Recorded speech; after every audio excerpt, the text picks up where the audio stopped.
லகரம் டிவி நேயர்கள் அனைவருக்கும் வணக்கம். தமிழ்நாட்டில் திராவிட முன்னேற்றக் கழகத்தினுடைய ஆட்சியிலே பல சட்டமன்ற உறுப்பினர்கள் தொகுதிக்கு நல்லது செய்ய வேண்டும் என்று நினைக்கிறார்கள். சில அமைச்சர்கள் அங்கொன்றும் இங்கொன்றுமாக ஊழல் முறைகேடுகள் நடக்கிறது என்பது அது அதிமுக திமுக இரண்டு கட்சியிலுமே இருக்கக்கூடிய சூழ்நிலை தான். திருச்சி மாவட்டத்திலே நமக்கு தெரிஞ்சு ஒரு சிறந்த சட்டமன்ற உறுப்பினராக தமிழ்குடி சாதியிலே இருக்கக்கூடிய முத்திரையர் சமுதாயத்தை சார்ந்த திருவரங்கம் சட்டமன்ற உறுப்பினர் அண்ணன் பழனியாண்டி அவர்கள் தன்னால் இயன்ற அளவுக்கு நல்ல பணிகளை செய்து வருகிறார். தமிழ்குடி சாதிகள் மிக ஒற்றுமையாக இருக்க வேண்டிய தருணம் இது.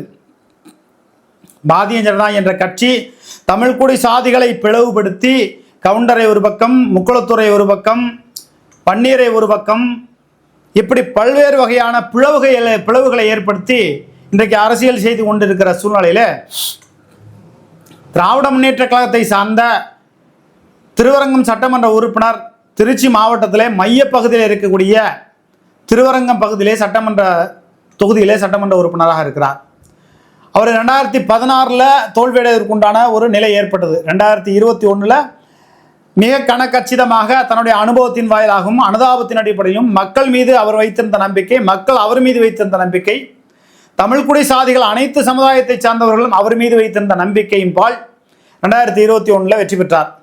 பல இடையூறுகள், பல சங்கடங்கள், பல சிக்கல்களை கட்சியிலே உள்ளவர்களே கொடுத்தார்கள். அதையும் மீறி நிதானமாக பொறுமையாக இருந்து இன்றைக்கு ஒரு நல்ல சட்டமன்ற உறுப்பினர் அப்படிங்கிற ஒரு பேர் வாங்கிட்டு இருக்கார். நம்ம ஏன் சொல்றோம்னா, தமிழ்குடி சாதிகளில் முக்குளத்தூர் சமுதாயம் மிகவும் ஒற்றுமை இல்லாமல் இருக்கிறது. ஆனால் தமிழ்குடி சாதியிலே முத்திரையர் சமுதாயம் ஒற்றுமையுடன் இருப்பது நம்மை பாராட்டுகிறோம். நான் இந்த சமுதாயம் என்பது முக்கியமல்ல, அனைத்து தமிழ்குடி சாதிகளும் அரசியலிலே பகிர்ந்தளிக்கப்பட்டு நாம் ஒற்றுமையாக இருக்க வேண்டும். அப்படி ஒற்றுமையாக இல்லாவிட்டில் அங்கு என்ன நடக்கிறது? பிற மாநிலத்தவர்களுடைய ஆதிக்கம் அதிகமாகி விடுகிறது. இப்போ தமிழ்நாட்டிலே மலையாளியை சார்ந்தவர்கள் ஊராட்சி மன்ற தலைவராக இருக்கிறார்கள், ஒன்றிய சேர்மனாக இருக்கிறார்கள். ஆனால் நம்ம கேரளாவில் போய் ஒரு இடத்தையும் ஒரு வார்டு உறுப்பினராக முடியாது. நான் பிரிவினையாக பேசலை, எல்லோரும் எல்லா அதிகாரங்களும் பெற வேண்டும். நம்ம போய் ஆந்திராவிலே கேரளாவிலே போய் ஒரு சட்டமன்ற உறுப்பினராகவோ, அமைச்சராகவோ, ஊராட்சி மன்ற உறுப்பினராகவோ, நகராட்சியிலே, பேரூராட்சியிலே, மாநகராட்சியிலே பதவிகளை பிடிக்க முடியுமா? ஆனால் அங்கிருந்து எல்லா பதவிகளையும் பிடித்து விடுகிறார்கள். சரி, பிடித்து விட்டு போங்கள், வந்தாரையெல்லாம் வாழ வைத்து எங்கள் முதுகிலே சுமந்து கொண்டிருக்கிறோம். ஆனாலும் கூட தமிழ்குடி சாதியை சார்ந்த ஒரு சட்டமன்ற உறுப்பினர் சிறந்த முறையிலே செயல்படுகிறார் என்கிற பொழுது நம்ம பாராட்டித்தான் ஆகணும். திருச்சி மாவட்டத்திலே திருவரங்கம் சட்டமன்ற உறுப்பினர் அதாவது எதிர்த்துருவார், பணிஞ்சு போனால் அவருக்கு நிகரான குழந்தை, பச்சை குழந்தை மாதிரி. ஏன்னா தமிழ்குடி சாதியை சார்ந்த திருவரங்கம் சட்டமன்ற தொகுதியில் இருக்கக்கூடிய முத்திரையர்களும் சரி, பிற சமுதாய மக்களும் சரி, முக்குளத்தூர் சமுதாய மக்களும் சரி, அனைத்து சமுதாய மக்களும் அண்ணன் பழனியாண்டி திருவரங்கம் சட்டமன்ற உறுப்பினர் அவர்களுடைய செயலை பார்த்து மிகவும் வியந்து போயிருக்கிறார்கள். அதற்கான காரணம், நம்ம ஒருவரை பாராட்டுறோம்னா, நீங்கள் லகரம் டிவியில் நல்லா பார்ப்பீங்க, ஒருவரை பாராட்டுவது என்பதே அரிதிலும் அரிது, பெரிதிலும் பெரிது. 100ல் ஒருத்தரை 2 பேர்த்த 5 பேர்த்த அப்படி பாராட்டினாதான்.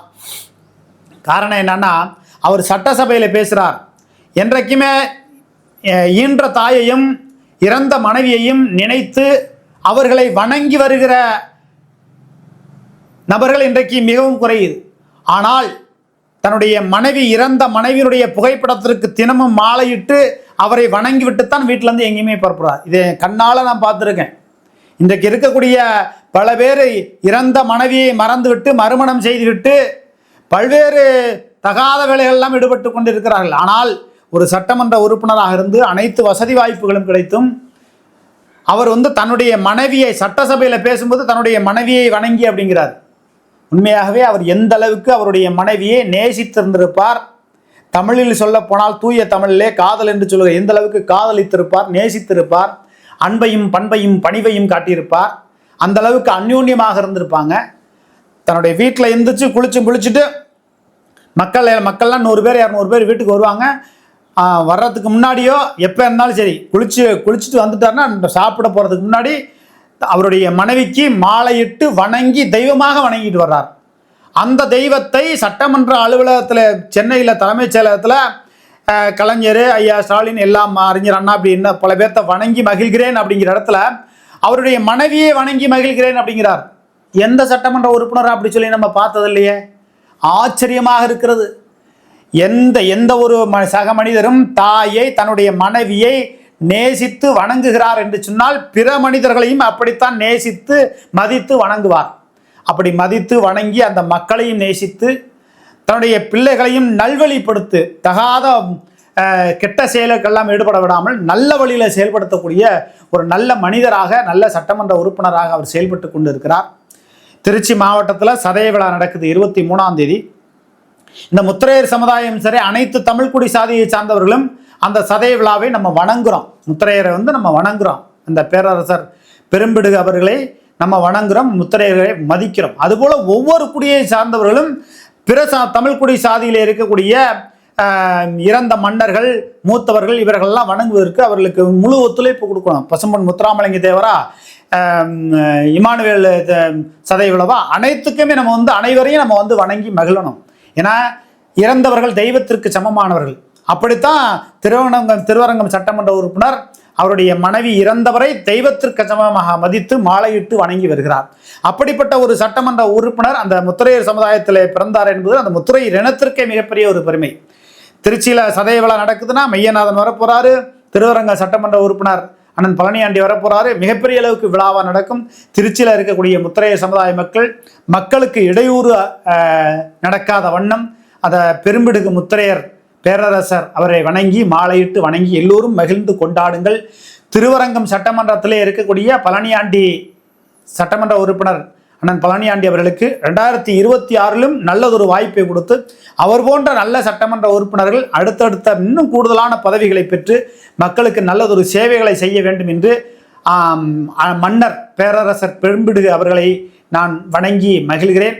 தமிழ்குடி சாதியை சார்ந்தவர்கள் நம்மளுக்குள்ள பிளவு ஏற்பட்டால் பிற மாநிலத்தை சார்ந்தவர்கள் நம்ம பிளவுகளை பயன்படுத்தி பாஜக இங்கே எப்படி சதிவேலை செய்கிறதோ அதுபோல எல்லா சதிவேலைகளையும் பிற கட்சியிலே உள்ளவர்களும் செய்கிறார்கள். அது எல்லா கட்சியிலுமே நடக்குது. பாஜக நீ அது போன்ற தவறான செயல்களை ஈடுபட வேண்டாம்னு சொல்கிறேன். திருச்சி மாவட்டத்திலே நல்லதொரு சட்டமன்ற உறுப்பினராக மக்களுக்காக மக்கள் பணி செய்து எந்த நேரத்திலும் தனக்காக நிற்பவர்களை காக்க வைக்காமல் என்ன ஏதுன்னு கேட்டு உடனுக்குடனே அந்தந்த அதிகாரிக்கு தொடர்பு கொண்டு இதை உடனே செஞ்சு கொடுங்க, நியாயமானதாக இருந்தால் செஞ்சு கொடுங்க அப்படின்னு சொல்லக்கூடிய நல்ல சட்டமன்ற உறுப்பினர் 2026 மீண்டும் அண்ணன் பழனியாண்டி அவர்கள் களமிறங்குகிற பொழுது அவரை வெற்றி வாய்ப்பை அவருக்கு கூடுதலாக ஏற்படுத்தி கொடுத்து மேலும் இன்னும் உயர் பதவிக்கு இந்த தமிழ்குடி சாதிகள் முத்திரையர் சமுதாயம் மட்டுமல்ல அனைத்து தமிழ்குடி சாதிகளுக்கும் நல்லதொரு மக்கள் பணி செய்ய 2026 அவருக்கு ஒரு வாய்ப்புகளை வழங்க வேண்டும் என்பதை தெரிவித்துக் கொள்கிறேன். நன்றி, வணக்கம்.